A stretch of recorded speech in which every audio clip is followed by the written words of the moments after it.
Check the mic and make sure it sound right, boys.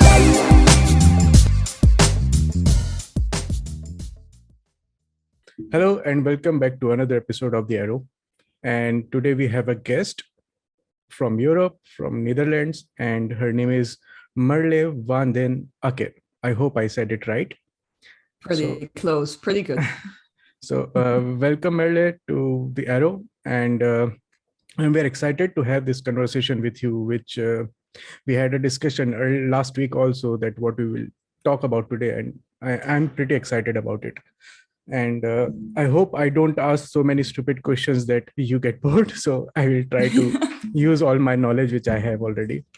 So first of all, give your introduction to the viewers and also your origin story. My origin story, well, am I now a Marvel superhero? Or even better, a supervillain? No, so my name is Ms.Merle van den Akker. I am Dutch, as already said. And I guess my origin story was that I, straight out of high school, I knew I was going to do psychology because I really, really like human decision making. But I didn't want to do just psychology. That had no real interest for me. And after doing some courses in psychology and some courses in statistics, I thought I'd try my chances with economics. So my entire second year, I did courses in economics and game theory. And then I realized that psychology and economics make quite a good partnership. You know, that they're quite a good team together, and as topics to do them together, they make sense. So that is how I finished my undergrad, having done psychology and economics. I then went to do a master's in the UK because behavioral economics, as the merger of the field is called, is very popular there. And then throughout the master's, I realized that I wanted to study and I wanted to do more research, and I decided to do a PhD there as well. And from the moment that we're recording this, I've got another month left to submit my PhD. So very exciting stuff. But I suppose that is my origin story, if you will, at least on the educational level. When I was looking for behavioral science, because I told you that I have to look for it because I don't know so much about it, the first thing which came especially on the Wikipedia page was that, okay, behavioral science comes with so many sub streams of it. And I think behavioral economics was the number one. And I came to contact you because of your video on YouTube, which you have told about how to spend, how not to spend, and how to save money and your expenditure behavior. So first of all, I think we should know what is behavioral science. And I'm pretty sure that you will explain to me pretty good. And then we will move ahead with behavioral economics, because right now everyone is worried about money, or everyone is searching for a way to save money or earn more money from somewhere else, and so on, because this pandemic has opened many eyes all throughout the world. So let's start with what is behavioral science, and how do you come into contact with it? Was it because of psychology, or were you interested more in human behavior? So this is something a lot of people get wrong, and I do think it's a very important distinction to make. So most people come into contact with behavioral economics first if they have a background in economics, for example. So behavioral economics, to start a bit smaller, was a deviation within how economics was studied and practiced. And then we're referring specifically to neoclassical economics. So neoclassical economics is economics that got created, if you will, in the 1920s to make economics look more like a hard science, so more like physics, more like chemistry. Before the 1920s, economics actually had a lot of psychology in it and a lot of theorizing, and it wasn't as model and mathematics focused as neoclassical economics is. So most of the time, neoclassical economics is still taught in schools. So I think most people do know this form of economics. Now, a lot of people weren't very happy when some economists decided that they no longer wanted to study psychology with economics, that they wanted it to be model-based, mathematics-based, just more formalized, if you will. And those people, they still continued to do economics, but they did more experimental type stuff, they still focused on human decision making. So they were essentially known as the experimental or behavioral economists. Now, this so neoclassical economics is still very, very popular, and it became increasingly contested when a bunch of psychologists, most notably Daniel Kahneman, who's a Nobel Prize winner, and his research partner Amos Tversky, who's unfortunately deceased, they started to look into the assumptions of decision making as posed by neoclassical economics, and they proved that all of these were wrong, or at least highly context dependent, and they don't always hold. This has been proven by research. This isn't very controversial to say. So that is how behavioral economics kind of got created as a response to a lot of people not agreeing with the neoclassical way of assuming decision making. But that is just behavioral economics. Now, as you said, behavioral economics is, according to the Wikipedia page, a very, very prominent behavioral science. But the behavioral science in and of itself is just a field of study that studies human decision making or human rationality, or just a human in general. So economics is a behavioral science. And of course, behavioral economics is a subset of economics. So it is also a subset of a behavioral science. Psychology is a behavioral science, anthropology, sociology. To some extent, you might argue that medicine is a behavioral science, but medicine has a lot of hard science components in it, such as chemistry as well, and biology, obviously. So there's loads of behavioral sciences. As soon as people are involved and you actively want to study thinking or behaving or reasoning, then you're dealing with the behavioral science, and that can take many forms. I see. One thing which I learned also through Wikipedia page is that this behavioral science is also used, applied, or implemented. I don't know what word to use, on animals also. Yep. And it was quite fascinating to me because, as we say, that human beings are also social animals. So to start studying behavioral science, is it required to know about consciousness or the particular behavior of species, why they do that, how they do that? And Right. So, I mean, I wouldn't say that you need a full understanding of the animal kingdom before you can get into behavioral science, not at all. I think a lot of research has been done predominantly in psychology, and different forms of neuroscience has been done on animals, because a lot of the studies that they wanted to do, first of all, would be very interesting on animals, but maybe to some extent also wouldn't be ethical or maybe even legal on human beings. Without providing you with too much details, there are specific strains of research in neuroscience, both clinical and cognitive neuroscience, in which after the animal has been trained or genetically manipulated or equipped with certain things. So for example, some animals, they have a light. So I'm mainly talking mice and rats here. They've got a light implanted in their head.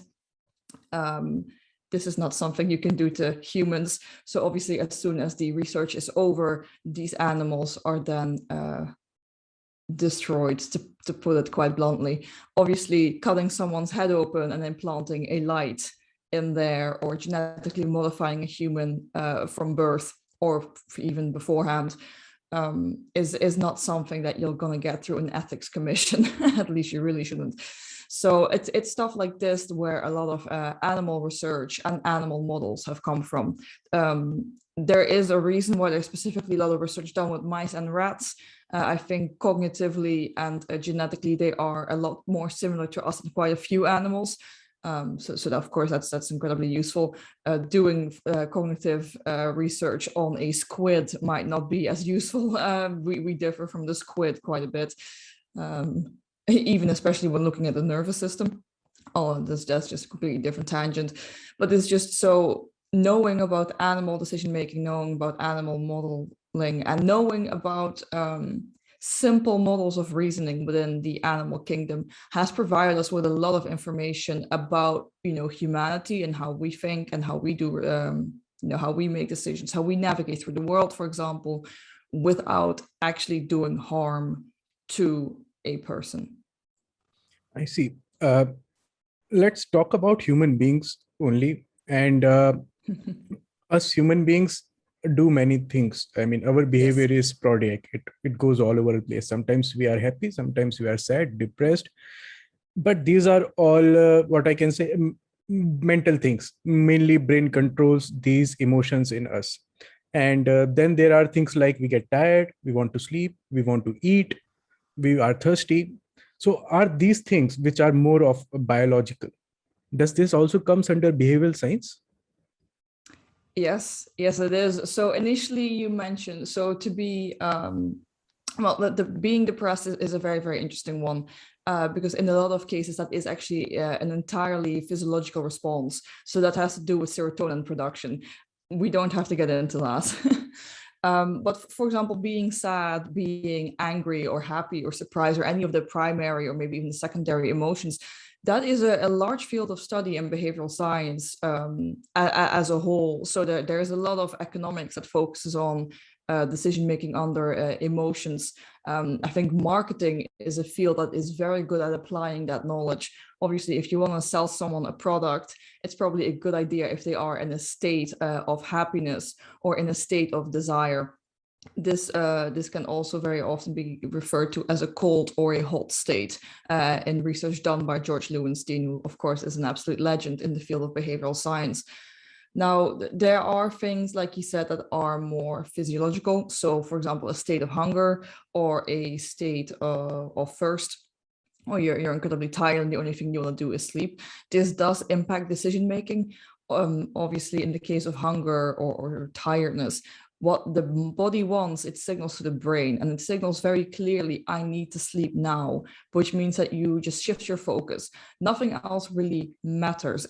So if severe decisions or really impactful decisions have to be made and you're incredibly tired, you attribute a lot less attention and cognitive resource to this decision because the only thing you want to do is eat or sleep. So if you know that you've got a long day coming up with lots of important decisions, make sure you eat enough, make sure you sleep enough, and make sure you take plenty of breaks, because your brain can trick you into thinking it's not that important. And some of these decisions are quite important. For example, I wouldn't plan in a surgery if I was very tired, things like that. I wouldn't sign a mortgage if I was very hungry, stuff like this. Yeah, the one thing which I can understand from now is that the application of study of behavioral science is quite vast. I mean, psychologists need it, the people who are in marketing need it, people who are running a company need it to check the behavior of their employees, how they will be doing. There is one example, I don't know how true it is, but in the malls, the big malls, they say that there is always a light on in malls and you don't get any sunlight because it makes us think that, okay, there is no life outside of this mall and let's stay inside this and just keep on purchasing stuff. So all these type of examples for me, they sort of feel like manipulating the natural stuff. I mean, our behaviors are natural, but how to manipulate it is an art in itself. But how do you think, how ethical is it? Considering we are living in 2021. How ethical is it? That's a very good question. There's been a lot of debate about ethics in the behavioral sciences. I mean, psychology's had this debate for a very, very long time. Because obviously, like most sciences, psychology stems from philosophy, and within philosophy, there's been a lot of debate on what is and what is not ethical. I think when it comes to, keep in mind the behavioral sciences, as you said, are very, very vast. So there's a lot of different applications of them. So one of the most famous applications of behavioral science is called Nudge. So Nudge is a book written by Cass Sunstein and now Nobel Prize winner Richard Thaler, in which they outline how you can change behavior through setting different defaults, using different types of messengers, just designing the choice architecture, so the environment in which people make decisions for their own benefit, when it comes to nudge, the for their own benefit part is incredibly important. If behavior is altered in the way that is not beneficial to the decision maker, but for example, to a company that is trying to sell them something, or to the mall that is trying to keep people in the mall and never leave it, and so they continue to spend, that is actually often referred to as a sludge. So a sludge is a bad nudge. There is no real debate on the ethics of sludge, because sludge in and of itself is bad. It is not done to the benefit of the decision maker, and as such, ethically, it has to be rejected. However, a lot of marketing and advertisement, and many other applied forms of behavioral science as well, are very, very grounded in sludge. Because obviously the goal of marketing is to sell you something. The goal of advertising is to, sell you something, hold your attention, make sure you spend time on their product or their service. And that is not always to the benefit of the consumer. However, if it were to be to the benefit of the consumer, then there's not really an issue, but that's not really how marketing works. I mean, when we look at marketing, I think if you just leave your house, or if you just open up your laptop, I suppose is slightly more culturally appropriate these days, you are bombarded with advertisements. You can't escape it. And even if it doesn't look like an advertisement, it probably still is an advertisement. Any type of exposure you have to products or services or companies that you were not actively looking for is a form of marketing, and potentially a form of manipulation. And given of how much of our lives we currently live online, that is maybe not the nicest thing to think about, because there's a lot of it online. So a lot of it is actually sludging. If it doesn't impact you, it's either a failed sludge or a failed nudge. But most of the applications of behavioral science, especially within policymaking, especially within government, are directed at the direct improvement of people's lives. So for example, being able to select a pension plan which fits, or to the individual and is well tailored, or presenting stock portfolios in a way that risk-averse people, and there's a lot of risk-averse people, wouldn't suddenly pull all their money out of the market just because the market dropped 5 points. And that, telling someone, oh, the market's just dropped 5 points, if they're incredibly risk-averse, means that they're going to pull out their money. But most of the times, well, actually almost all the times, markets are extremely volatile. When they lose 5 points today, they might gain another 15 next week, they might lose another 7, etc., etc., etc. So constantly pulling out your money out of the market obviously is not going to help you, build a very healthy portfolio and gain on that portfolio. So in the way that certain information is presented to make sure that people make decisions that we know are the right decisions, which is, not pulling your money out of the market every week, because the transaction cost would be astronomical and you wouldn't actually make any money, that has a clear benefit for the consumer. We know this, it has been researched. And as a result, presenting that information in a certain way is to the benefit of the consumer. And as such, it is a nudge. And I think you'd be very hard pressed to argue that that is not ethical, because even if the information is presented in a certain way, no one is stopping you from actually taking your money into the market, out of the market. That is still very much your choice. It's just the way that the information is presented is different, again, to the benefit of the consumer. I would argue that this is really quite ethical. I think once you know that people react to certain things, so if you just throw a lot of information at people, for example, we don't have to stick with the market example. I know a lot of people are not interested in investing, but the way you present information to people actually matters a lot. If you throw a whole bunch of facts at them that are not really relevant to them, very often nothing really happens.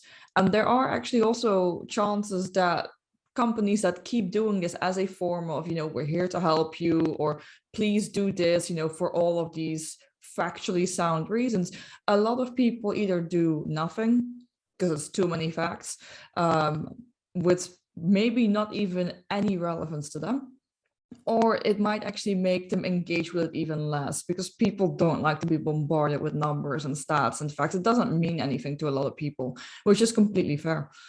So if you know that, about yourself, that about you and your company or your government unit, your policy unit, whatever, if you know that the way you're currently doing things is not helping a lot of people, and you know there are other more useful ways, more effective ways, more behaviorally informed ways of helping people, then is it the ethical choice not to do something, whereas you know that you could help more people through applying behavioral science? I think it would actually be incredibly unethical to not apply the knowledge that you have, because this knowledge is out there. You can, just as you have, find a lot of things on behavioral science to improve other people's lives. And if you have found that and you are aware of its existence, I find it rather unethical not to apply it. But that's my opinion. Yeah, I think that this knowledge which we are talking about, it has quite a great power, considering the consumerism, how it is going nowadays. And as it said in Spider-Man, that with great powers comes great responsibilities. So, I mean, what you said is pretty much true, that it has all the good benefits, and it has also some people who are doing things non-ethical. And one thing which came to my mind when you were talking about advertisements is that they show you advertisements left, right, center all over the page. And if you want to get rid of it, you have to pay money. So they are earning money anyways. So that's a funny thing. Another thing which came into my mind is that, as I said earlier, that human beings have a lot of behaviors, and we know when we do certain type of behavior. For example, if I am angry, I have to have faced a problem, or someone has said something to me, etc., etc. There are many ways to get angry. Do you also There are. do you have a separate stream of study, or it comes under behavioral science studies also, that why we do it, why we get angry, or why we are happy, so on and so forth? Yeah, no, absolutely. So this is, again, if you study emotions, you can study emotions in a variety of ways.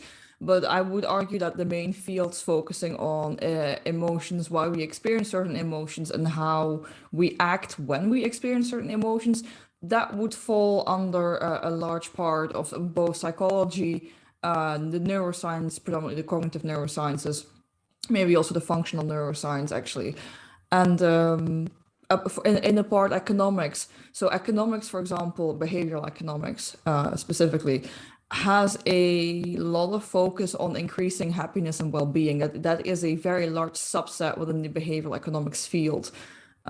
It doesn't study specifically what happens on a physiological level when we are happy or when we are well, but it is trying to find out what makes us happy and how can we continue being happy, and how does happiness work as a process. Now, I can give you a bit of information from the current state of that field, also, of course, heavily influenced by psychology and cognitive neuroscience, as I've already said. But happiness is one of the 6 primary emotions. As a result, happiness in and of itself, because of its definition as being an emotion, is a fleeting state. So if you experience something for a very, very long time, this is often known as a mood, or in case of, for example, depression, an incredibly low mood, or almost a lack of mood, because in depression, you essentially experience nothing. Depression is not sadness. Depression is not the opposite of happiness. Depression is nothing. Can I interrupt you for 1 second? Of course. Can you define mood? So mood is a state of being which lasts for a very, very long time. Now, I have to admit that I am not an emotional psychologist by any stretch of the imagination.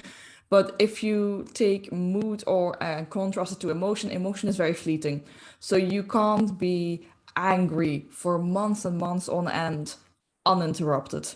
That is physically almost impossible because emotions are very, very intense. You experience intense joy, intense happiness, intense sadness, even. If you're crying in a corner, which I think a lot of people have done during the pandemic, because they were very, very stressful times. They were very different times, and sadness for a lot of people is a coping mechanism.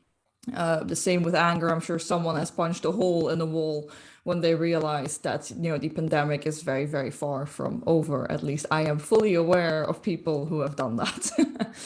But that is almost a physiological surge within you. You can feel that physiologically, that something is happening. Like anger is a very energetic emotion. Sadness is a very quiet emotion for a lot of people, unless you're a hysterical crier. That's obviously also completely fine. But these are very, as compared to moods, these things last minutes, maybe hours, but it's not likely that you can keep a constant level of intensity for days and days on end. That is very, very difficult. That's not what the body is designed for. However, mood, or having a lack of mood in the case of depression, that can last weeks, months, years. I mean, clinical depression obviously is very different from just having a low mood or just a lack of mood. That is actually also a physiological process.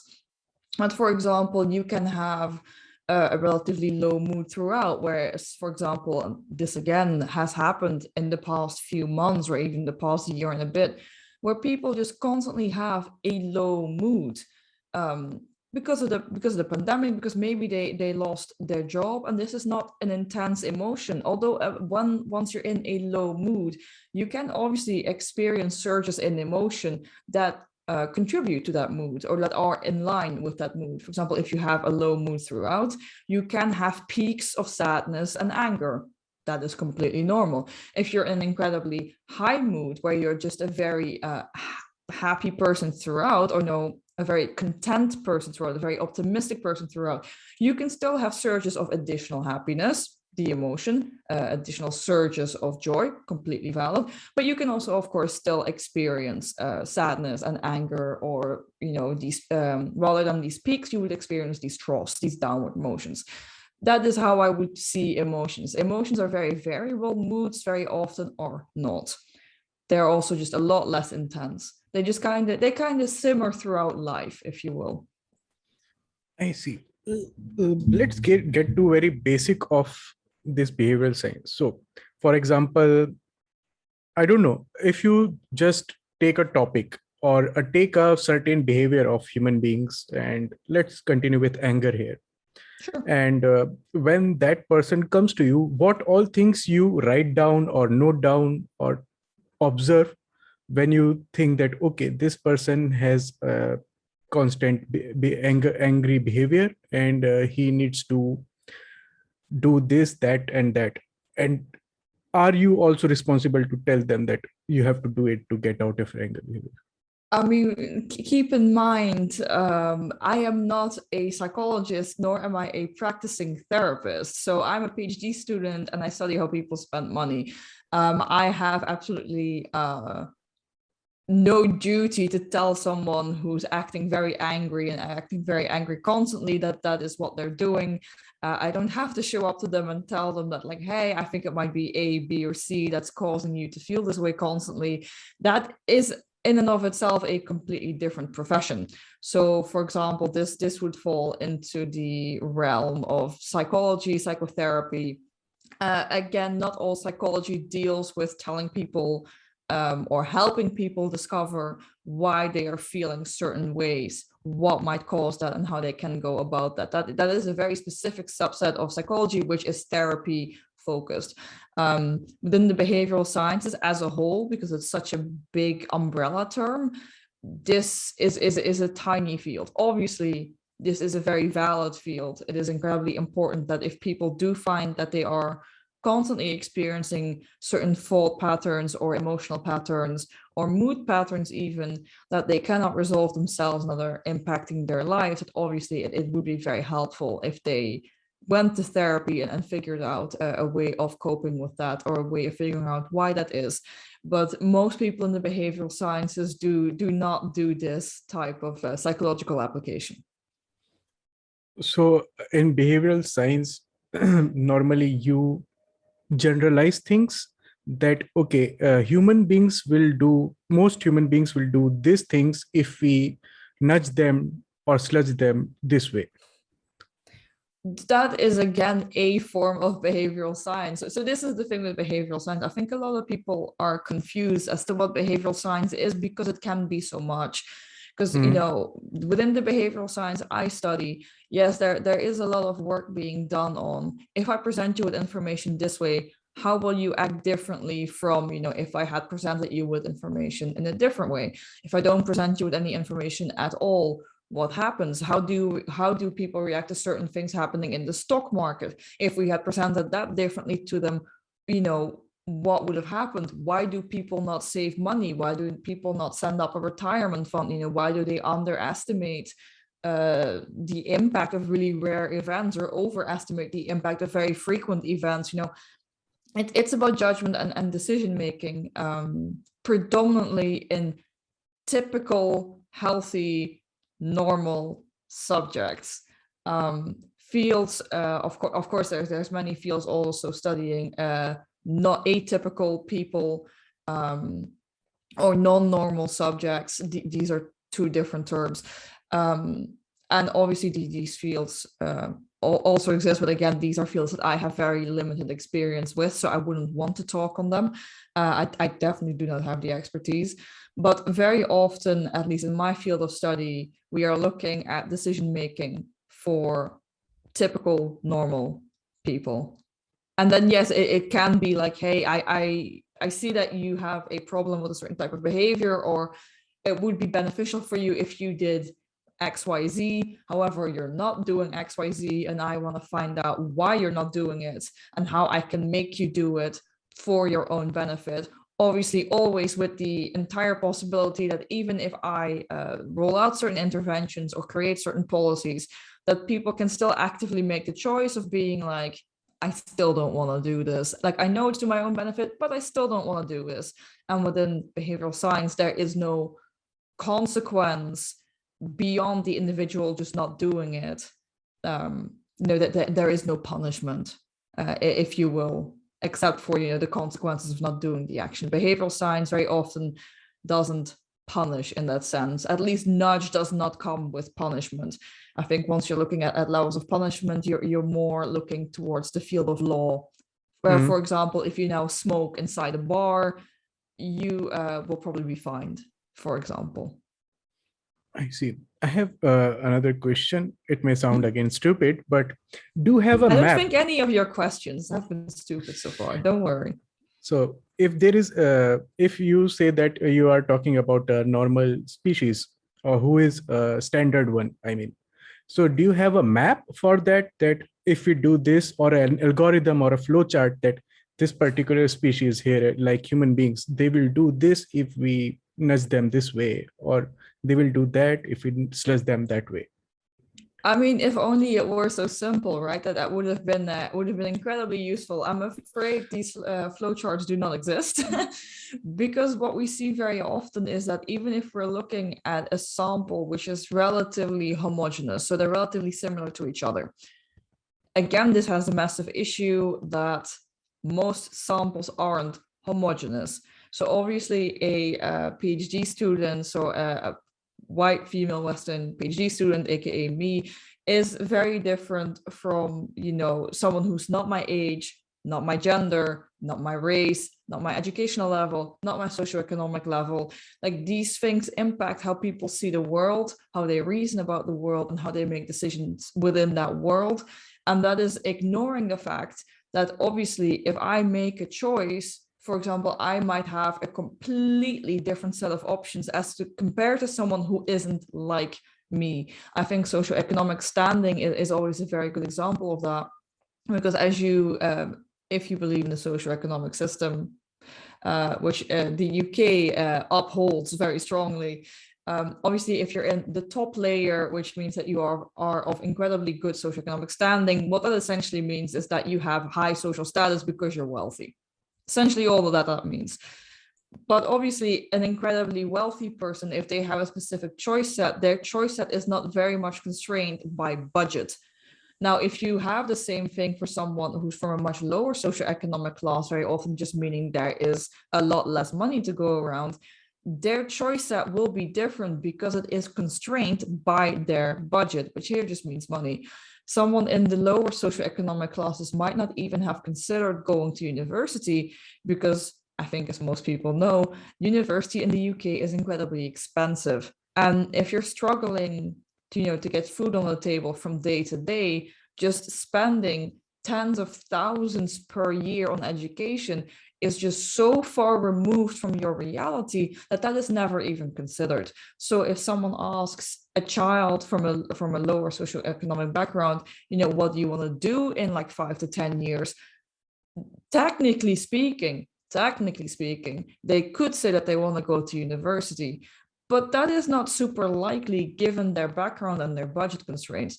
Unless, for example, their parents have said from, day one since birth that they will go to university and they will make that happen somehow.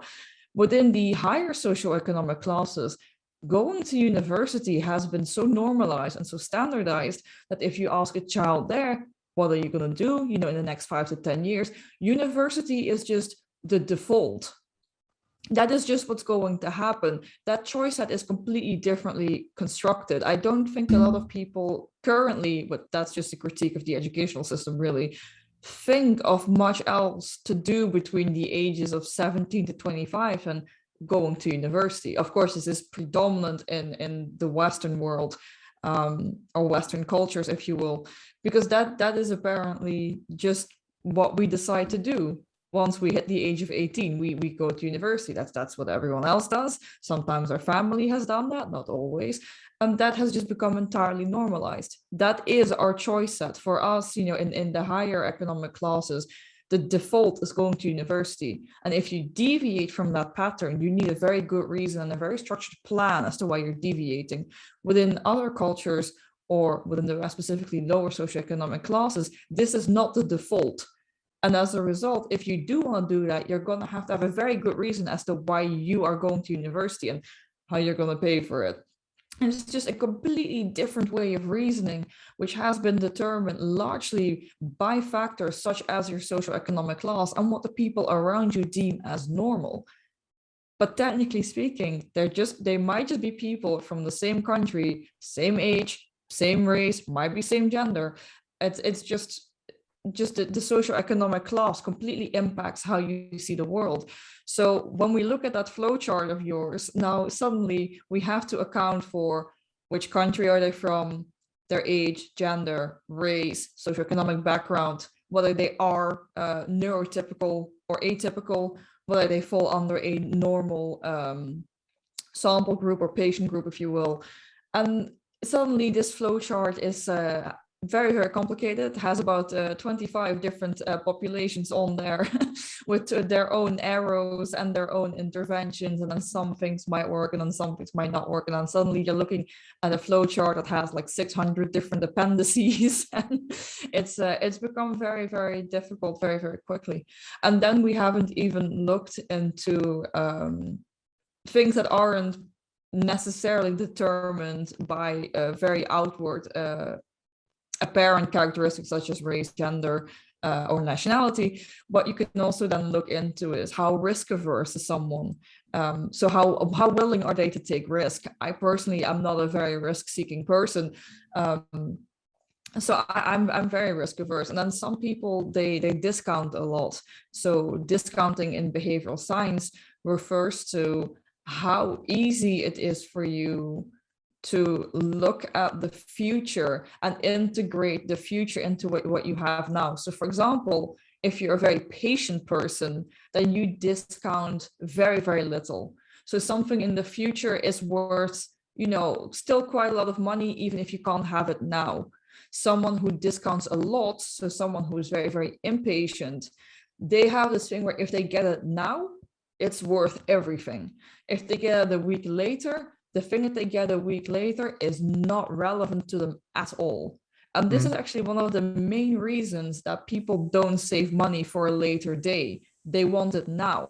They don't want it later. Later means nothing to them. It's very interesting.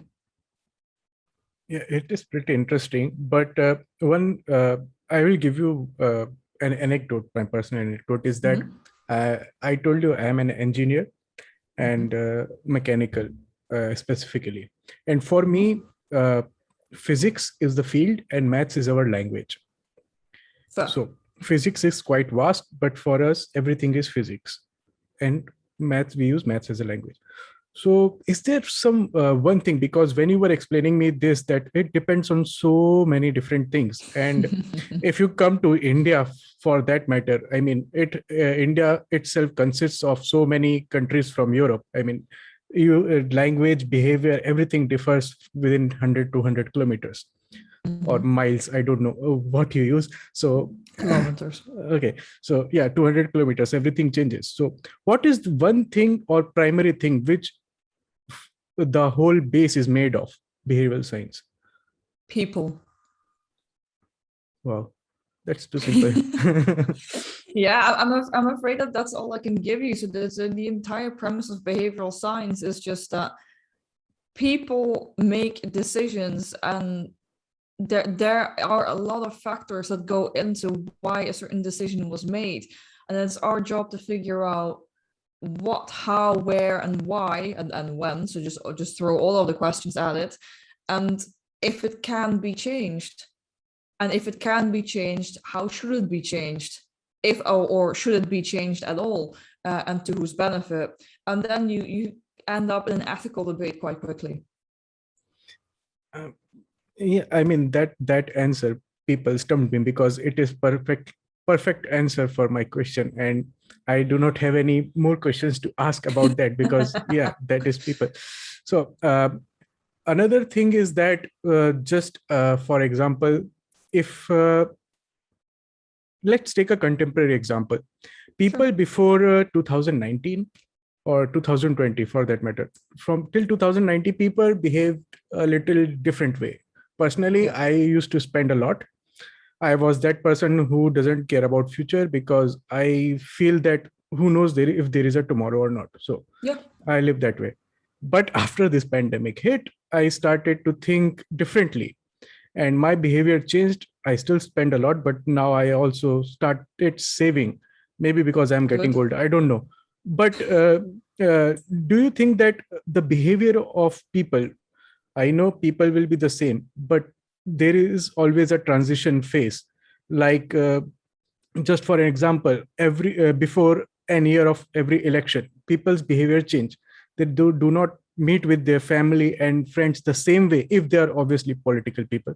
They Sure. will start discussing different things, and their behavior will change, and so on and so forth. So do you have to be on toes, you, I mean people in your field, Sure. on your toes all the time, and check that what is going around in the world right now, and how the people will change from this?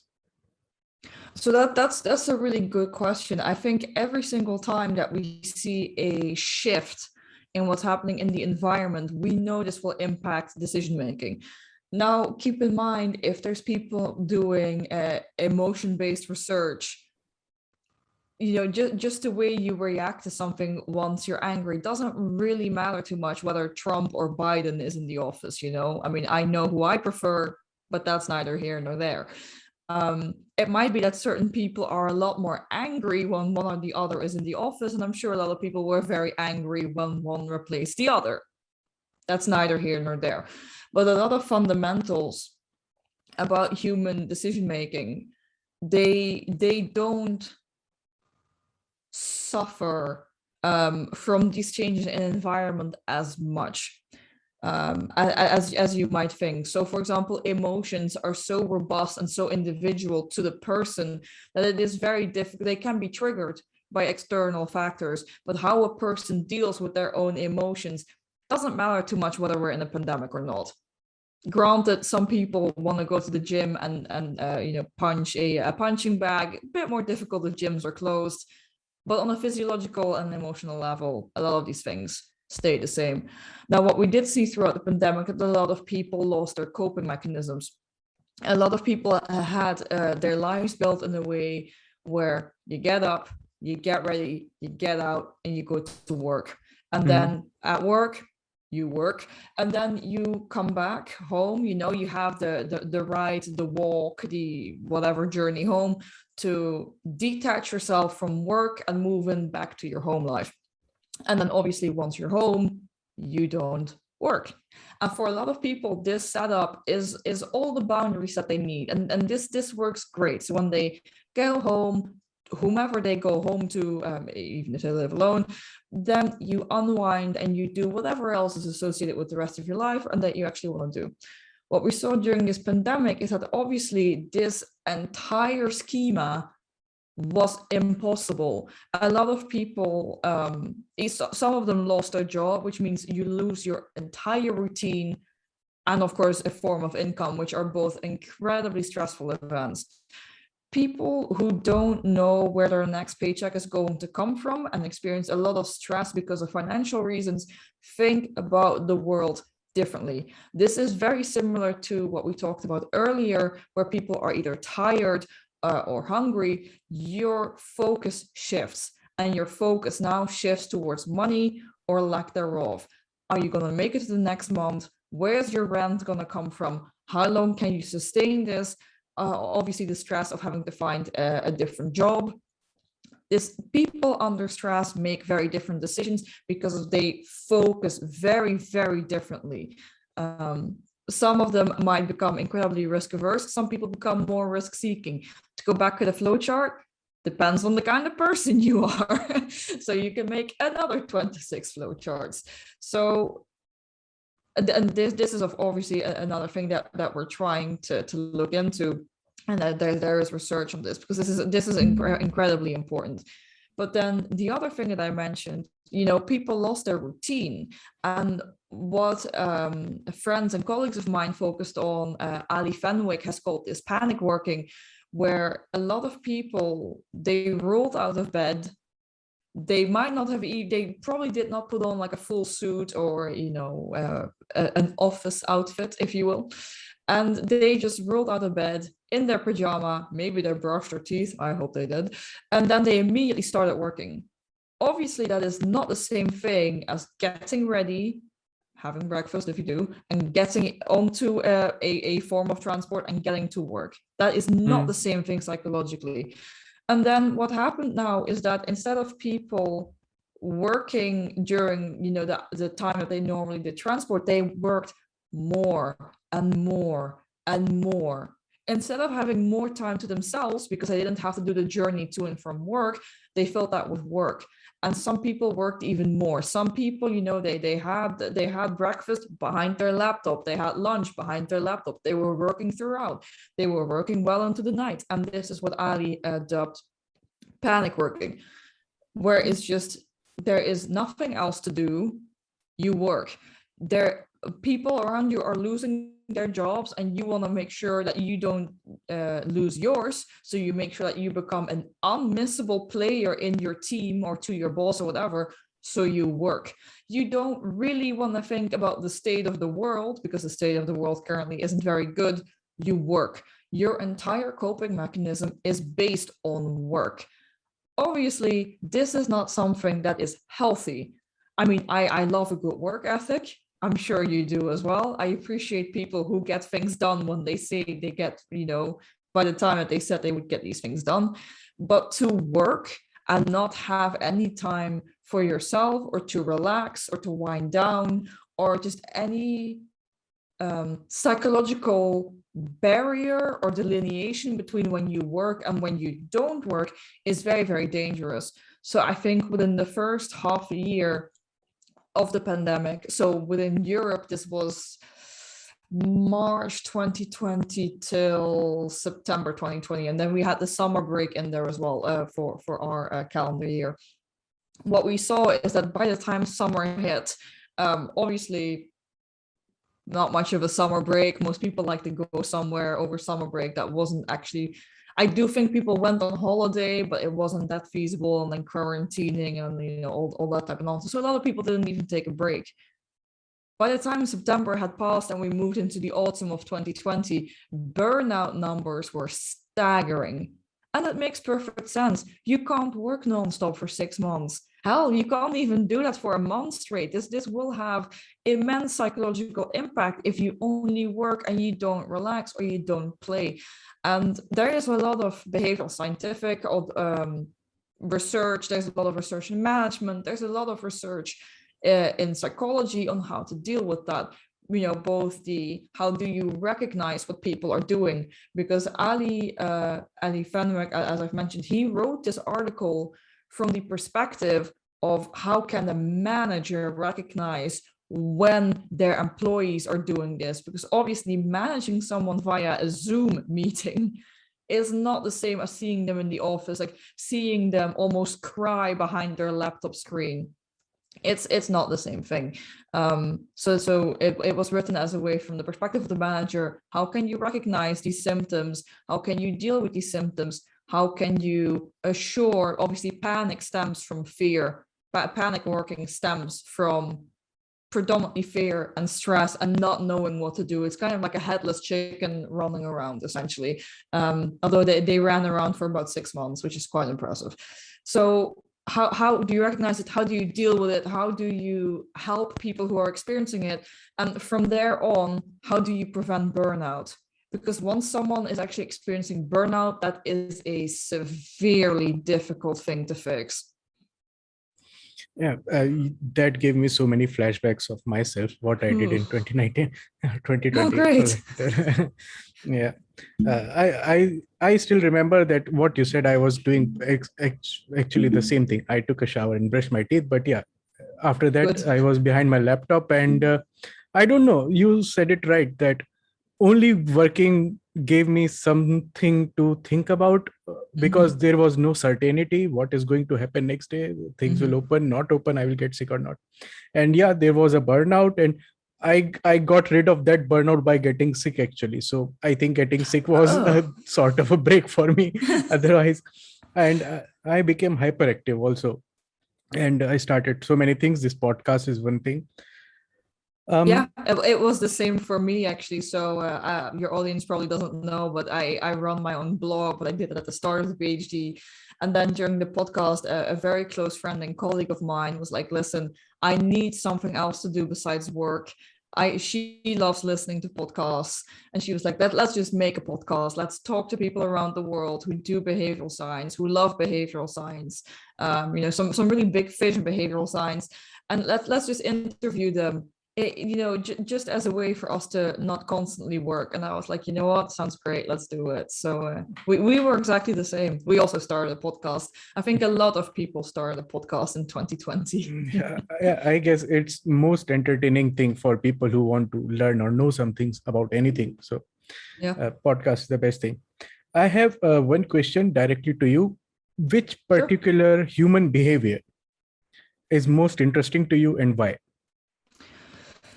To me specifically is how people reason about money. I don't know what it's. So money is obviously not the only resource in the world, right? Clearly it is not. Maybe much more important as a resource are time and attention. At least I would argue that they are. But money somehow is a very tricky thing to people. People always want more of it, but somehow, as you said yourself, they struggle saving. Which I find very, very interesting. And it's just, I just love how people reason about money, and especially because, people don't save and they don't prepare for a rainy day. And a lot of people are in debt, a lot of consumer debt as well. Not all debt is bad debt, but consumer debt is a pretty bad debt, because consumer debt doesn't earn itself back. I think I should probably elaborate a bit more on that. So obviously people can have a lot of different types of debt. For example, mortgage is a form of debt, but a mortgage is just you owing the bank money because you still have to pay off your house. That in and of itself, assuming that you can actually afford the house, is not that bad a debt. Most people can't just pay cash for an entire house. That's perfectly valid.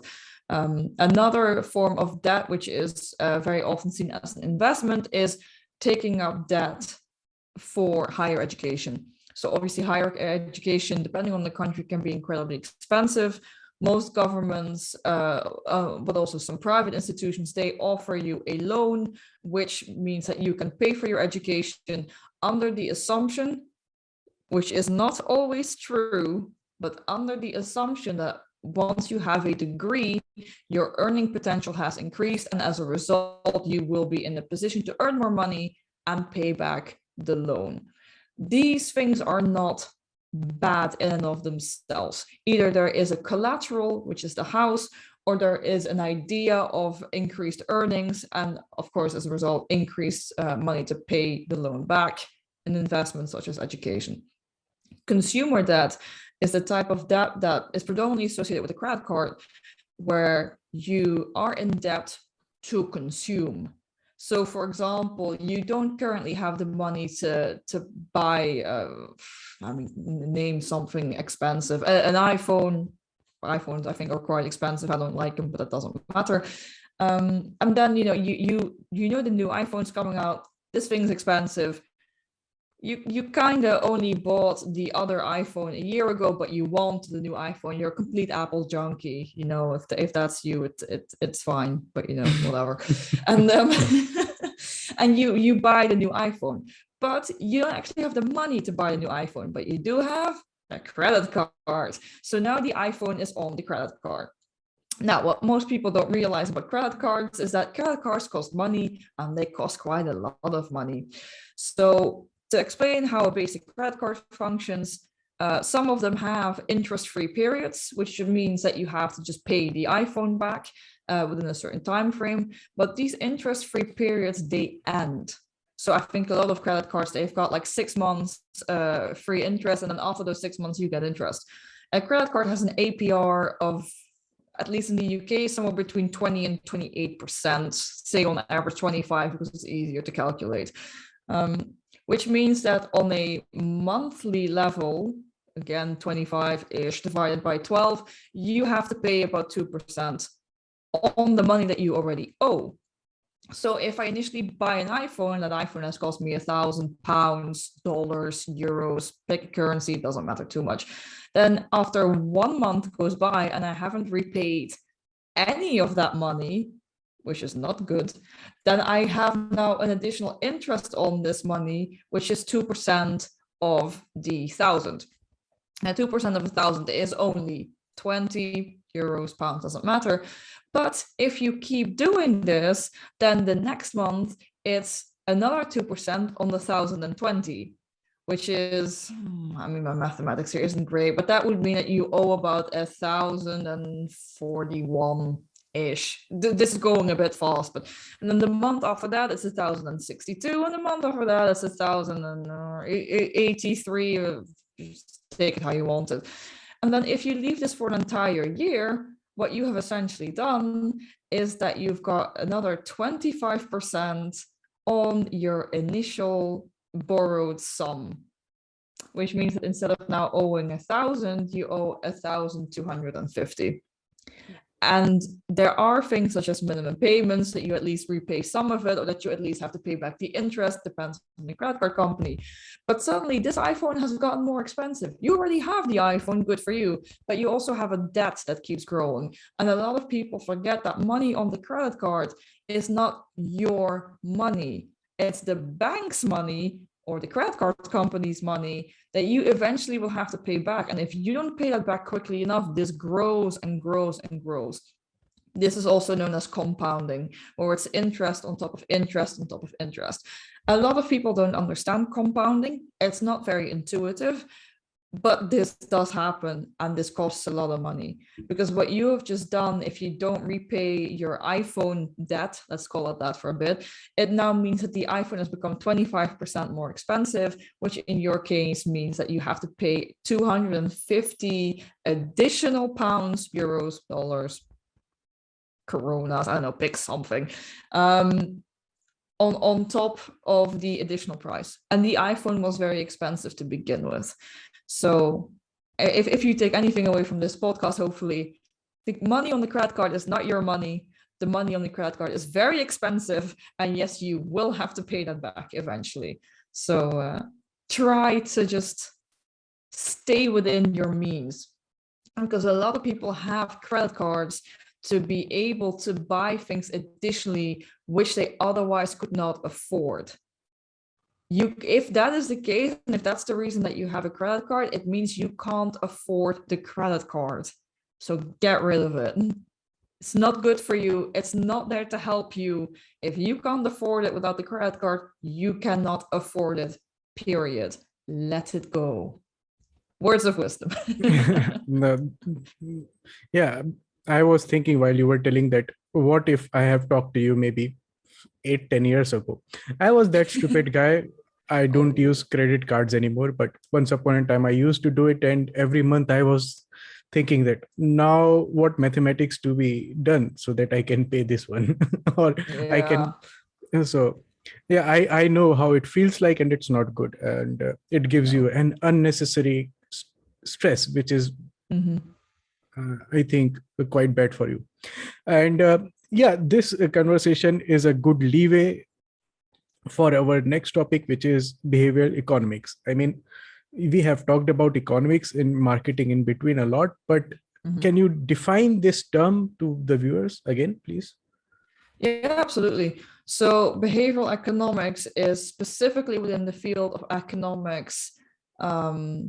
So let's go back again to neoclassical economics. So economics that was supposed to be a lot of math, super formal, lots of models, and it made specific assumptions about how people make decisions. Now, these assumptions were grounded in rationality, selfishness, and transitivity and rationality. Now, what does this mean specifically? This is the Homo economicus, that is how the model is called, where every single time a person makes a decision, their preferences are ranked. So if I prefer A to B and B to C, I have to prefer A to C. I cannot prefer C to A. That makes no sense. People very often don't make sense. It is a bit unfortunate. But so, and this is known as transitivity. Again, the Homo economicus is also very selfish. They are very egocentric. If I can choose to make myself better off or to make you better off, I choose to make myself better off. It doesn't take a lot of social context and social pressures into account. These systems are not assumed to be that valid. Obviously, they are. The Homo economicus is also rational. That is a debate where behavioral science and rationality has been a very, very long debate where we're no longer entirely sure what rational would mean. And we're not entirely sure if it's super relevant either to call something rational or irrational. So I'm leaving that a bit to the side. So these are, and the key characteristic is that a Homo economicus or an economical decision maker would be utility maximizing, meaning that you will always seek out the best option. Like you don't choose something that is suboptimal, you only ever choose whatever is optimal to you, to the extent that you know what is optimal for you, which is again assumed with the Homo economicus that they know. Now, obviously, as you outline these assumptions very quickly, and you know, I'm sure that there's much more theory behind them, so please do look that up. But you can very easily prick holes in these assumptions. Most people do not have very nicely ranked preferences where I prefer apples to oranges, I prefer oranges to grapes, I prefer grapes to kiwis, whatever. You know, on a random morning, if I look at that list, that means that every morning, if I want to eat a piece of fruit, I want to eat apples. And if there's no apples, I'll only want to eat oranges. It doesn't matter if there's kiwis in the vicinities. They're the lowest on my list. I don't want to eat kiwis. But the thing is, sometimes I just want the kiwi. You know, even if it's lowly ranked on my list, sometimes I just want a damn kiwi. It is what it is. So that within the Homo economicus makes very little sense.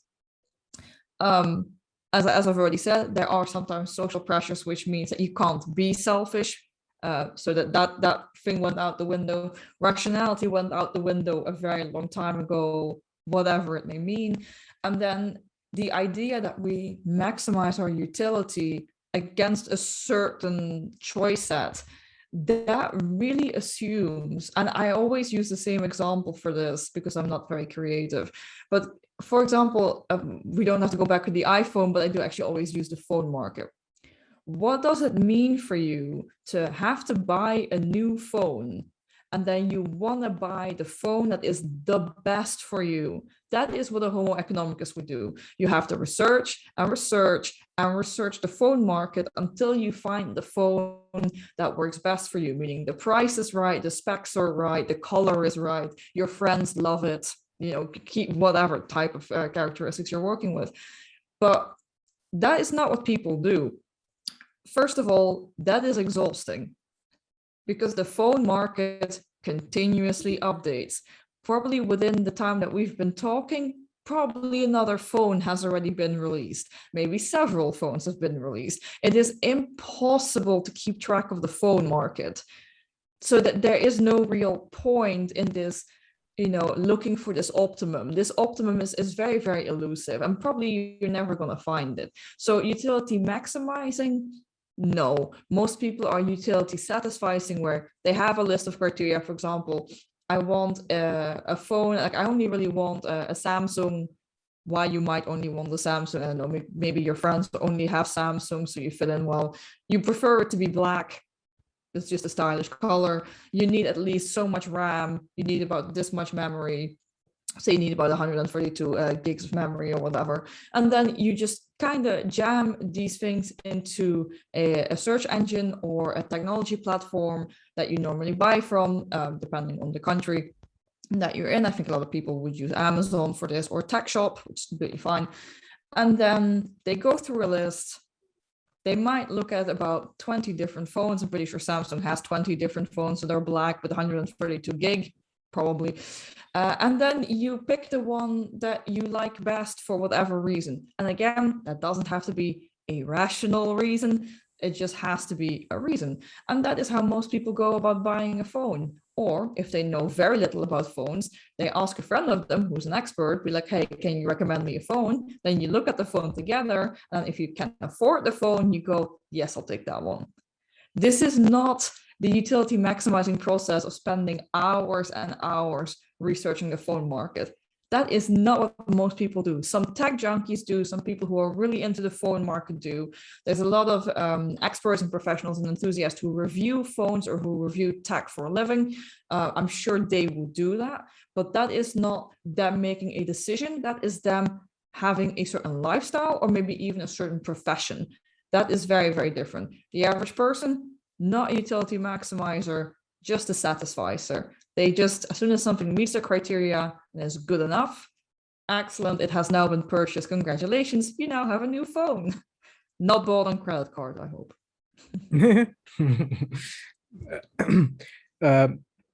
This behavior of people, we just talked about phone, and I was constantly thinking, meanwhile, that is that behavior same for every other product? Because we are talking about economics, and I think that if there is a product, then there is economics. That's how it has to be. It's either producing or buying or selling. So Sure. If this behavior is only for these type of products, and is it so important only nowadays, or it happens to other products? I'm talking about non-technological things. For example, a house, maybe spend on someone's marriage or someone's vacation, and so on and so forth. So this behavior is also for other things also? I think this behavior shows up for every choice you make, but how people go about making these choices can be very, very different. So it's a really, really good question. So if you look at the phone market, what you're looking at is a market that continuously updates. It's a very, very quick market that has a few experts. Most people aren't experts, but it's also very transparent, meaning that if you're looking for an expert, you can find it. Like I said, there's loads of people who compare phones or other tech for a living. And there are objective criteria by which, if a phone has this much memory, it's worth this much. If the cameras have this many pixels, it gets more expensive. If the phone has 5 cameras instead of 6, it gets less expensive. And then, of course, there's a couple of things like, your favorite color and whatever.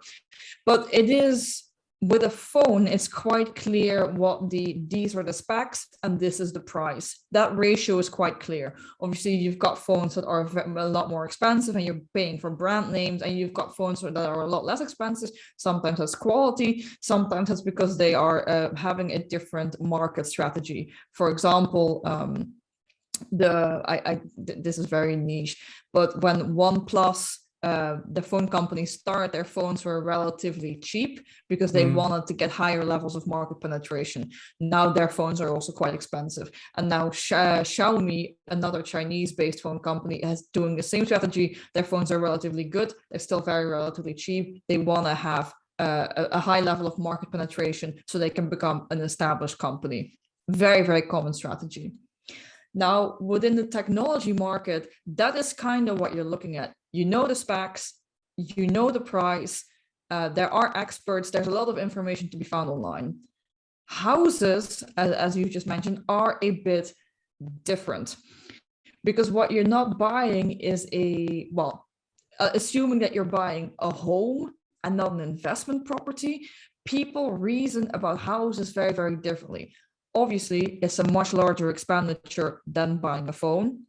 So people put a lot more effort into finding the right house or the right home for them, as you probably should for that much money. But there we see that it's not the specs that matter as much. In case of a house, is it a house that's standing on its own, or does it have neighbors very close to you? Is it a terrace house? Does it have a garden?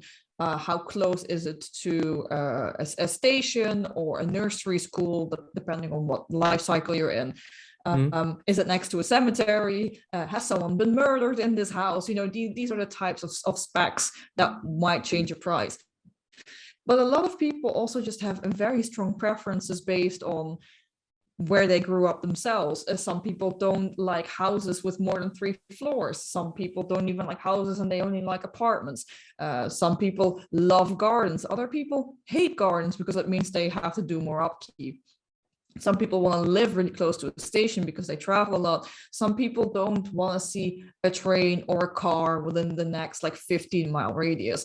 And then these things just become a bit more difficult to link to the price. Just because you have those preferences doesn't mean that those are the preferences of the market, and it's the market preference that drives the price, which is why places in central London or in any type of capital are incredibly high. Loads of people want to live in the capital, but then there's again loads of people who don't like living in cities. Obviously they don't live in them, but the fact that they don't want to live in cities doesn't change the price of the central property. Stuff like this. So you do have to keep in mind how that works. Now, the housing market is also very slow in updating. I don't think people are pushing out an entirely new model of house every week, whereas with phones you do. So this is just very, very different. Also keep in mind, you buy a house probably to be there for more than 5 years. No one buys a phone to have it for more than 5 years. That's just not how that market works anymore. I'm also not entirely sure if phones still work 5 years. It's quality has been going down a bit. And then you can do this for houses, and then as you said, you can also do this for marriage, or maybe even choosing a partner. Rather than picking a marriage, maybe just choosing a partner, depending on your culture, date, or however relationships progress. And then what you're looking at is a game of preferences. There are no real objective specs anymore as to what a good partner should look like. You might have your preferences, but then your best friend might have entirely different preferences. Now, of course, it would be nice if you're with a partner who at least respects you and doesn't physically, mentally, verbally, or emotionally abuse you. That would be, the basic level. That would be great to find in a person. But from there on, it's kind of anyone's game. Some people like tall partners. Some people do not like tall partners. Some people like shy partners. Others like really loud partners, very social people. That is not an objective spec anymore. Some people like people with dark hair, and others, prefer them blonde, and you can make a whole list of specs.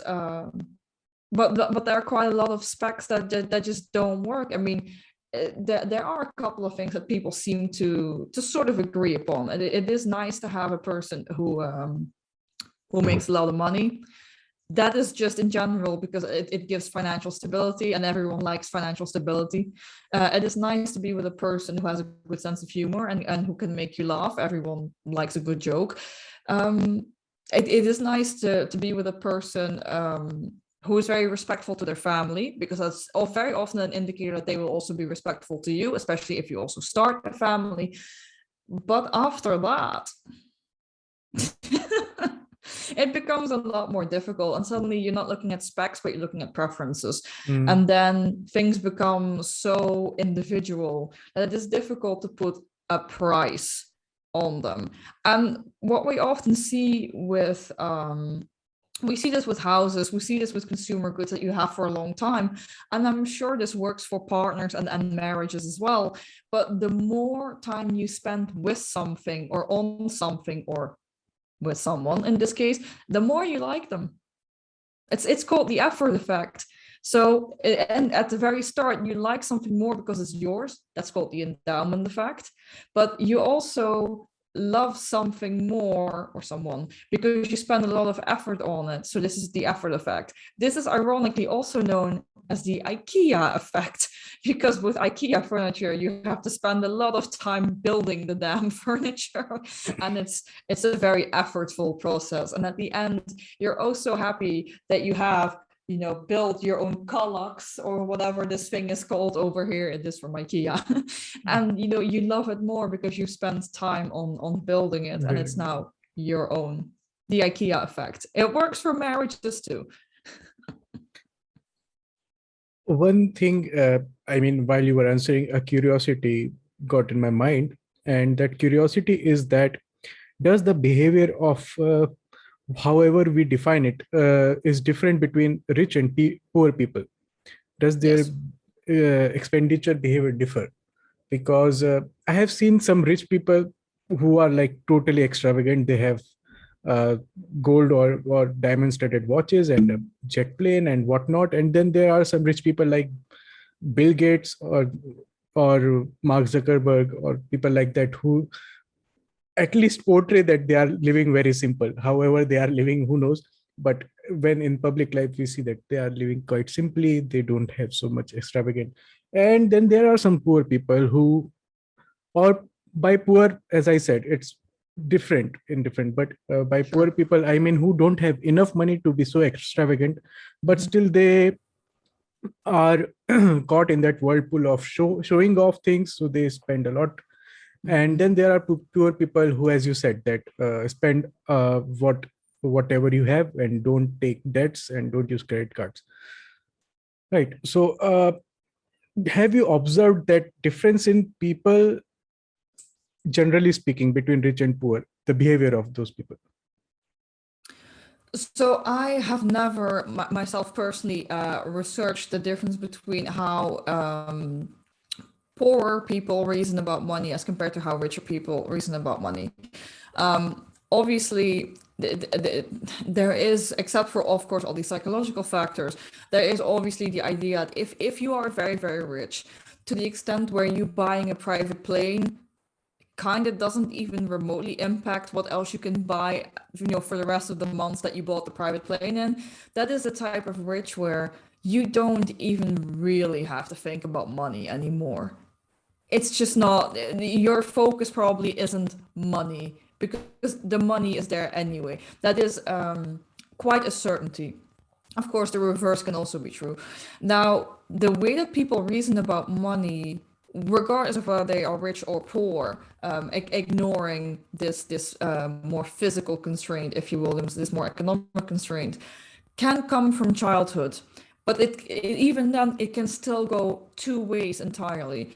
So if you are raised in poverty, the way you reason about money is different if you were raised in abundance, so within wealth. So this is the scarcity versus abundance argument. But the thing is, ironically, this can still go two ways. So if you were raised in poverty and there was never enough, or there was never really anything materialistic, what this may mean is that once you do come into money through hard work or luck or both, that either you become a complete Scrooge and you hold on to money for dear life and you still live on the bare minimum standard that you might have been used to, and you put money in the bank and you save and you look into investing. But even then, a lot of people invest their money very carefully in a very risk-averse type of way, which is completely valid, whatever you're comfortable with. But they do so because they know what it is like to be without money, and that is the one thing they are trying to avoid. That is one way, as you've already described. The other way, however, is still from exactly the same background. Once you have come into money through luck, hard work, however it may be, is that because there was never enough at home, because there was no money, now that you have money, you make sure you put it in materialistic items, because you know that money can go like this. But even if all of the money is gone, all of the items are still there. Because, I mean, a bailiff can take your items away from you as well. But by that stage, you've gone really, really quite far. So that is the idea, you know, that you grow up in poverty. It can still go two ways. But it's the same if you're raised rich or in abundance. So if you were raised rich and you continue being rich, whether that's of your own effort, your own luck, or because you're from a wealthy family, you might just be spending money left, right, and center, you know, buying these types of conspicuous goods. So goods that signal to other people that you have wealth, that's what a conspicuous good is. You might just do that because, first of all, you like these things, and because you've always had money. And as a result, because you don't know poverty, you don't really consider it an option, and you don't spend as if poverty were ever an option. There, of course, the opposite is also true, where people who were raised in abundance with great wealth, they are so scared of losing that wealth that they would never do anything to jeopardize it. And as a result, they become Scrooges and they live maybe relatively minimal lives for people of their standing. Now, what I think people like Zuckerberg and Bill Gates are doing is not entirely that. So I don't think either of them comes from poverty. I mean, Zuckerberg was in Harvard, I'm pretty sure. And Bill Gates was also enrolled at an Ivy League at a very young age. So they come from privilege as is. They've just made themselves even more privileged. What I think they're doing is that they just don't care about wealth that much. I mean, obviously, these people are currently some of the wealthiest in the world, but they don't care about flexing their wealth. I think they are flexing something very different. Obviously, Zuckerberg and, well, Gates as well have incredibly successful companies. And then Zuckerberg I think Zuckerberg's main concern is trying to not look like a sociopath. So I don't think him buying private jets is going to help him a lot. And Bill Gates, if you look into Bill Gates' history, and I think a lot of people don't know this, Bill Gates didn't always have the squeaky clean image that he has now. If you look at his business dealings, a lot of his business dealings and how his business dealings have been reported and some of the decisions he's made, they've made him incredibly rich, but they haven't exactly made him look like a nice guy. I think the idea that Bill Gates is such a charitable guy, such a nice guy, such a humble guy, actually was predominantly created by his now ex-wife, Melinda Gates, because she is the one that really got into the charities and donating most of the money.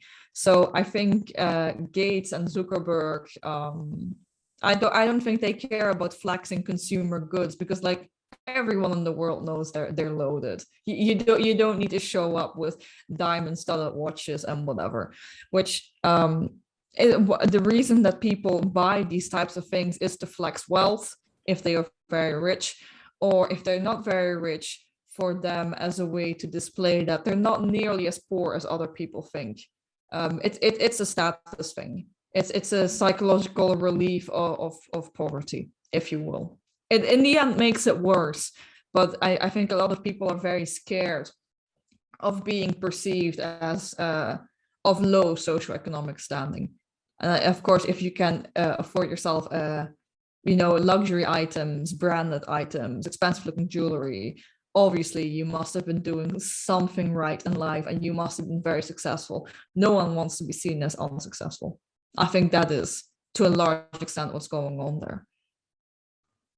Yeah, this reminded of me what my dad taught me when I was a kid. I mean, I am from a middle class family, and my podcast name is a middle class podcast. So he told me that whatever you have, keep it clean, keep it proper, and dress properly. That's it. That's all what you need to get ahead in life. So that's what it reminded me, that it's not necessary to show off, even if you are rich, poor, or whatever. It's just that if you are living properly and doing enough with the resources you have, you are pretty good. So before we get into our last part of this podcast, I want you to tell me and my viewers again what I saw in your YouTube video, where you were telling especially about that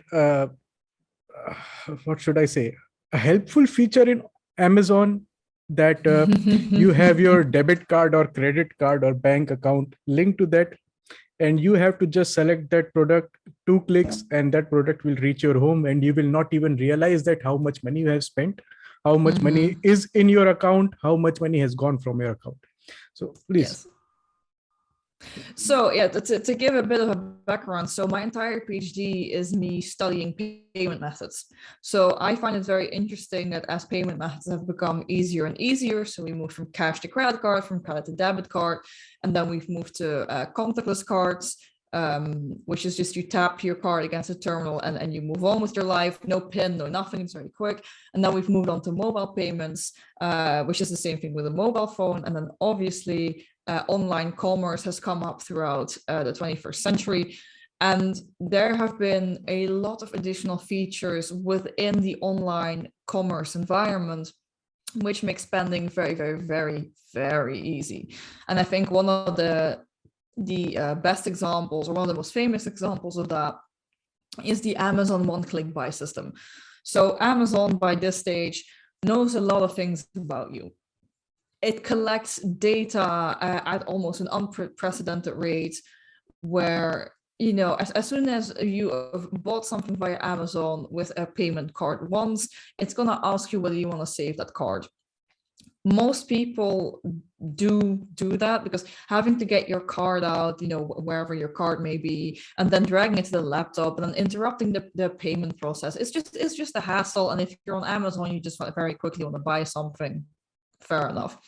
But what this one-click buy system does is that as soon as you're on Amazon, you just kind of scour the website, and it doesn't really matter if your card isn't anywhere near you, or that you kind of don't have enough money on the card. If we're being very honest with ourselves, it just means that as soon as you see a product that you want to have, you click on it so you can see the product page, and then you click on the buy thing. And then as soon as you've clicked the buy thing, you don't even have the idea like, am I sure I want this product? Do I need it? There is no period of contemplation. There's no period of reflection or introspection. You've already purchased the product.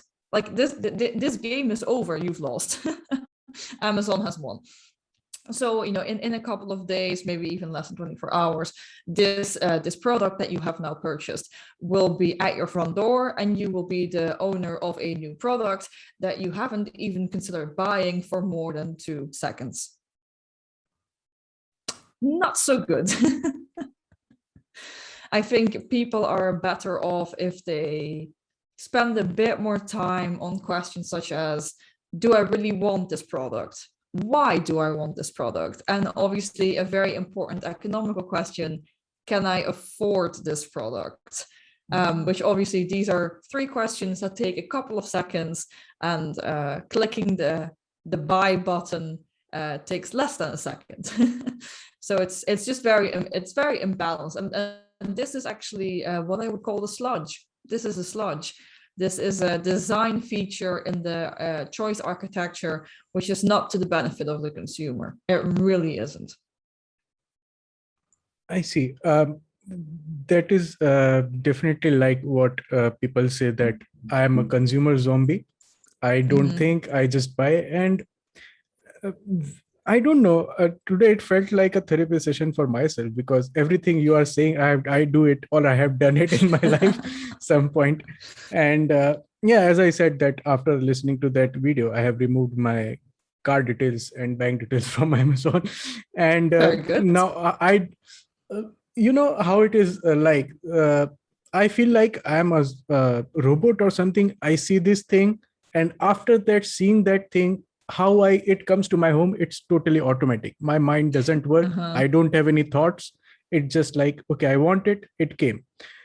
At the end of the month, I came to realize that what I have done in last month. But yeah, it has happened. And as you said, Amazon won, I lost.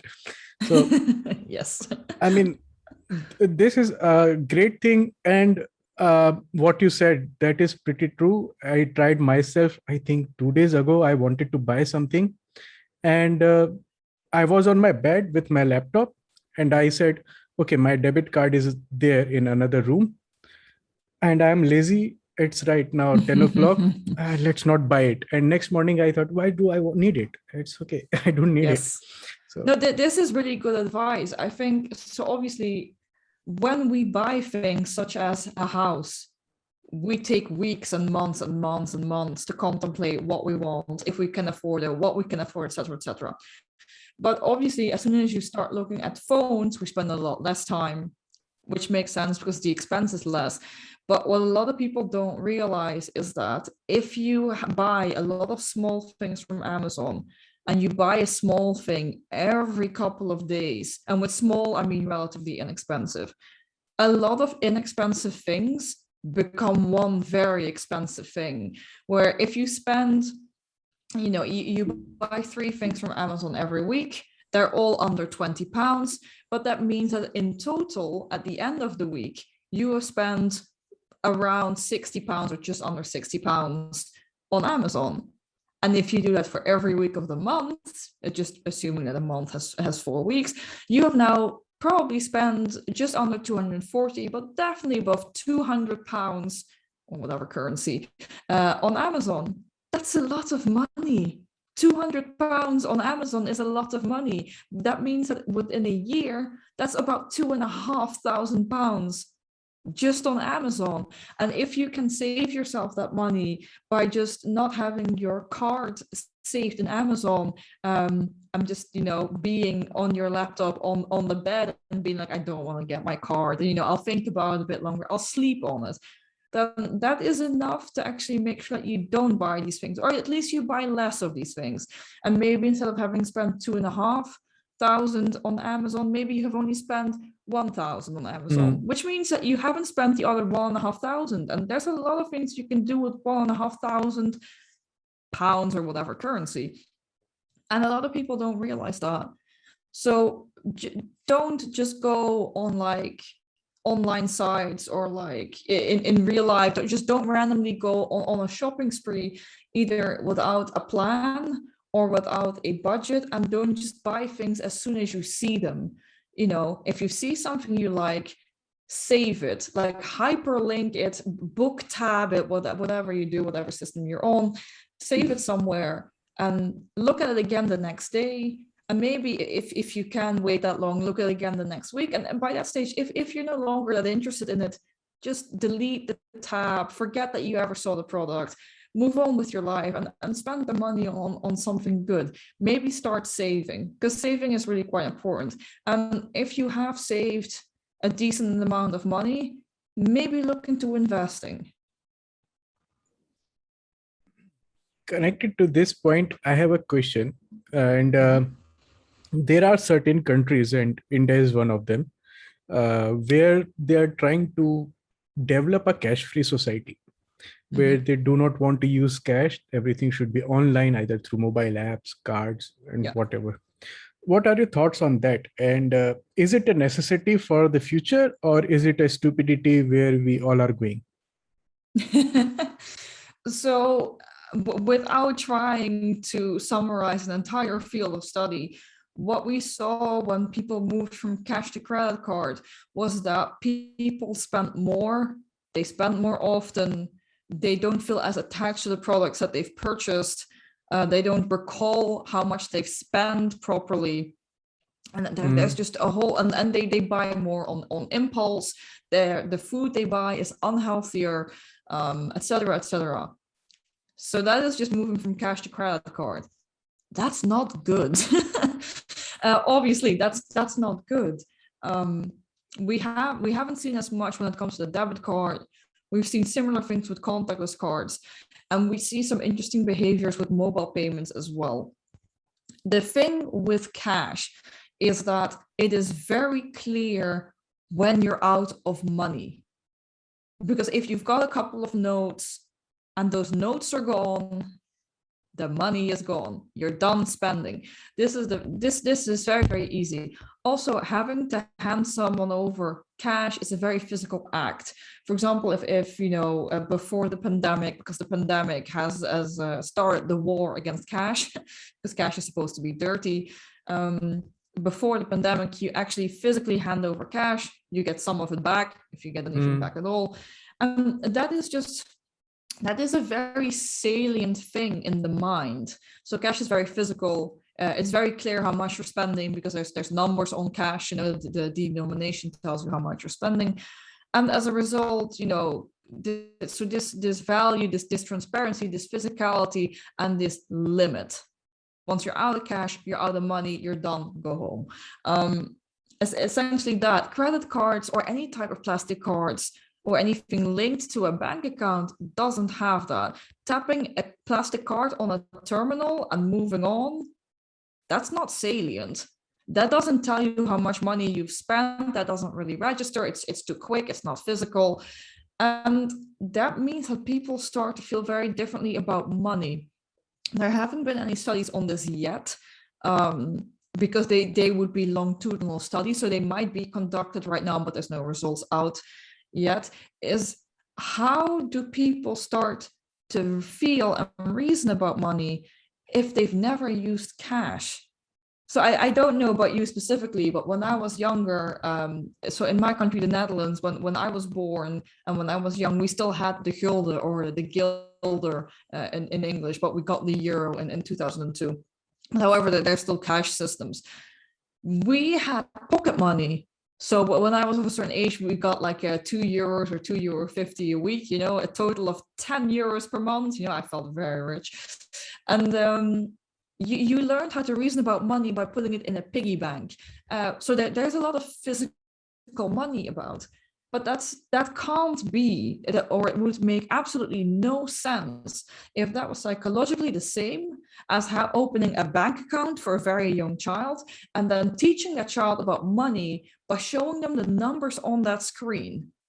Because here's the kicker, your credit card balance is also just numbers on the screen. And if everything is just a number on the screen, what does money actually mean? And when are you out of it? Are you out of money when the balance says 0.00? Because cards can go into overdraft. Credit cards are debt as is. So these numbers can go below zero. That's how numbers work. You just put a minus in front of it. And then there is suddenly no more limits to money. And that is very strange to me. I don't like that. I mean, that sounds like I just have like a vendetta with money. From a scientific perspective, that's not a good thing. It's probably a better way of saying it. So I'm very curious to see that research come out. I think in general, there is too much of a focus on credit cards. I think credit cards should be legislated much rougher or much more intensely because they aren't that great, and we've known that for a long time. I understand the arguments for a cashless society. I understand it from the supplier side. Printing cash, transporting cash, maintaining cash is very, very expensive, especially given that there is a risk for heists, theft, and counterfeit. So actually copying and falsifying cash. I understand that, I really do. But I'm wondering if from the consumer perspective, this is a very good idea. Obviously, I'm not going to say straight up, no, this is a terrible idea, you should never test this. But I'm wondering if when these systems are introduced, whether the most negative and the most adverse effects will be immediately visible and immediately testable. Like I said, maybe, you know, people just like with the credit card, they initially spend a bit too much. They initially they just have to get used to how the system works, and maybe in the end they do, and then their spending reverts back to normal levels. Maybe there's also loads of people with credit cards whose spending never went back to normal levels. Again, kind of depends on the person, kind of depends on the system they're in, depends on their country's attitude towards debt, their family's attitude towards debt. There's lots of factors here. But I'm wondering, and I hope someone will research this as soon as these systems are introduced, that what is the impact of this on how younger people relate to money? And that might actually be a type of research which will take years and years and years, if not decades, to conduct, which I mean, good luck with that. These types of longitudinal studies are very, very difficult to do. But I do think this is a very important thing to research, because if you realize by after 1 or 2 decades after introducing this system, that people do not understand anymore that there is a limit to money and that they spend as if there is no limit to money, then you have just integrated a very irresponsible and dangerous system into your country's economy. And I don't think that system will be very easy to dismantle. This That's is my such an concern. interesting point, especially about people of the younger generation. I mean, younger than me, because I also know that maybe till five years ago, I used to have cash in my wallet. Now I don't. I mean, I just keep 100 200 rupees, which is like what, €5. That's it. That's just for that's just for repairing if my car is punctured. Otherwise I don't need any cash, and that is also for backup if there is no network. So and I think if someone has to do research, probably India is the best place, because there are 1.4 billion subjects, and you have quite a young population here who is buying left, right, and center. Maybe that is the way to start. And another interesting thing which you told is that it what should I say? I'm playing the devil's advocate here, but I have lived in Europe till 2019 for some time. And there I was quite disappointed most of the time, because either they do not have the card machine, either they do not take mobile payment, or I have to carry cash. And in Europe, especially in euros, there is a lot of coins, and I have to keep those coins and then count, and it takes a lot of time, and I am under anxiety because the person behind me is looking at me that how much time he's taking to count the money. So I know it has both pros and cons, but for me right now the cons look quite bigger than what the pros are of cashless society, because we are making this society. And if we are under debt, I mean, just imagine 1.4 billion people, if they are under debt or of at least 10 rupees, or okay, 10 euros for everyone, then it is like multiplied by 1.4 billion. Right? That's a lot of debt. That's a lot of debt. So I don't know, maybe someone has to think, or one might already is thinking, but that's a thing which we have to ponder about, and I will certainly do. And yeah, so this is another thing. So I mean, I know in your case that where you were in Europe, you were in Germany. So Germany is a largely cash-driven country still. And I think if you look at German culture and how the Germans feel about spending money and living within your means and living outside of your means and being in debt, they have a very interesting way about that. I think if there was any country in Europe in which I would argue they do not spend or they do not consume conspicuously, where they don't care what you think of their wealth, I think I would point to Germany. Germans are very down to earth. They do live within their means. Now, of course, if you look into the European history of Germany, that might have something to do with it. But they're just a very down to earth people. People that are relatively down to earth are not swayed by other people's opinion of them, especially not other people's opinion of their wealth. They tend to consume a lot less because they don't consume conspicuously. That's very often a difference. And I think the fact that Germany still uses a lot of cash has something to do with that. Because if you only ever use cash, you can't be in credit card debt because you don't have a credit card. So that helps a lot. But no, you're absolutely right. A lot of people should still look into this. And like I said, I understand from a supply side why you might not want to continue using cash. And I think a lot of policymakers and a lot of governments that are in favor of these cashless societies are looking at it from the supplier perspective. Because, you know, cash is too easy to forfeit, cash is expensive to keep and maintain. And it is sometimes easier for vendors or for the entire cash system for the entire monetary system of a country to run electronically, because it essentially sorts itself out. You're just looking at a big data sheet rather than an actual vault filled with physical money that has to be moved from one location to the other. I get it from that perspective. I just hope that the people that do have the power to make decisions about this look into all the research that has been done in economics, behavioral economics, and the behavioral sciences and psychology, that they also realize that there are a lot of potential drawbacks to having a society in which money has no physical representation. I just hope that they put in the time and effort to figure that one out, because there are a lot of potential drawbacks, and this can be very, very problematic. I just got an idea. I know it is it is a stupid idea, you will tell me. But once upon a time, not once upon a time, still now, there is a limit to withdraw money from ATMs. Yeah. I think in India, it's around 25,000. So in euros, that might be what, 50 euros? Like that, something like that. I don't know. So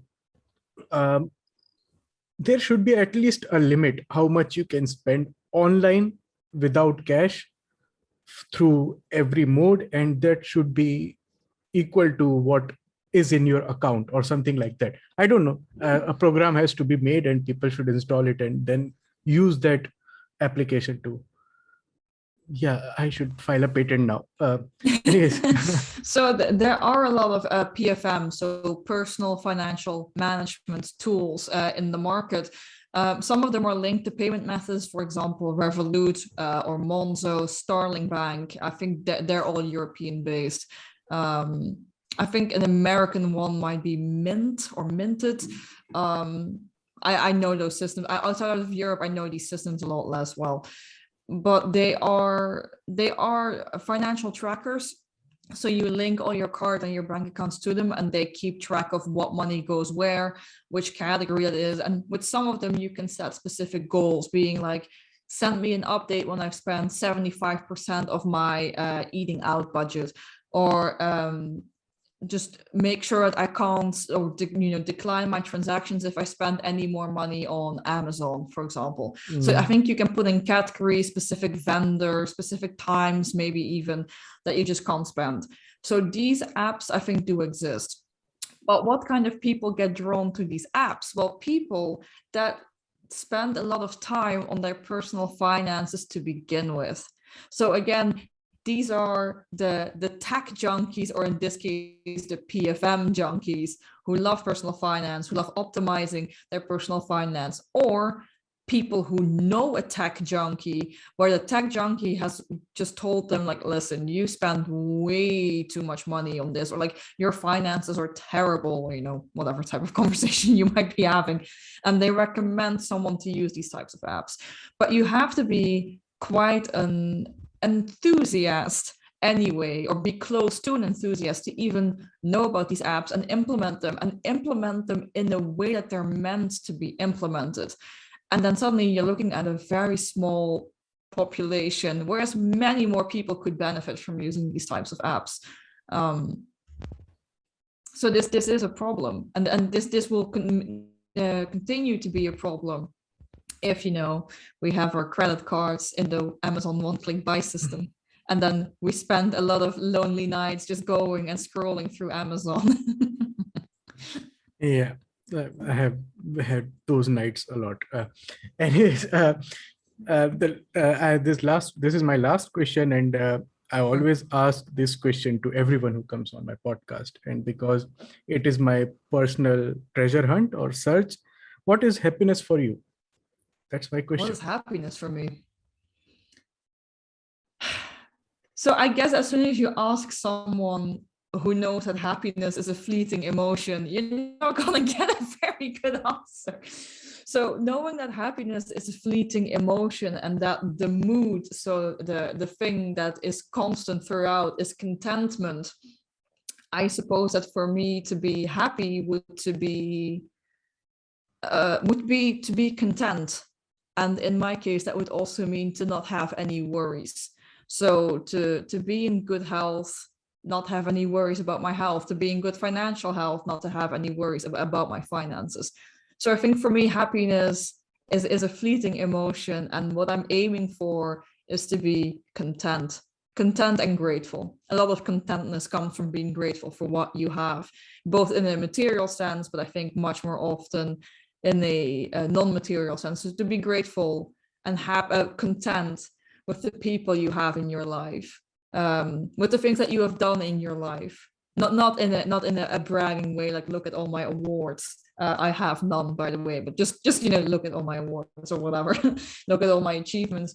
But to be, you know, to say to yourself, I've done a lot of things in my life. I am content with the things I've done in my life. I'm content with the decisions I've made in my life. I'm content with the people I have in my life. I am content as is. Not to say that there couldn't be any improvement, but I am content with how it is. I am content with the journey I have had, and I'm content with where I have ended up. That to me would be happiness. Awesome. I mean, you have some points which other smart people have told me, but the one new thing which I came to know is that happiness is fleeting, because I have Yes.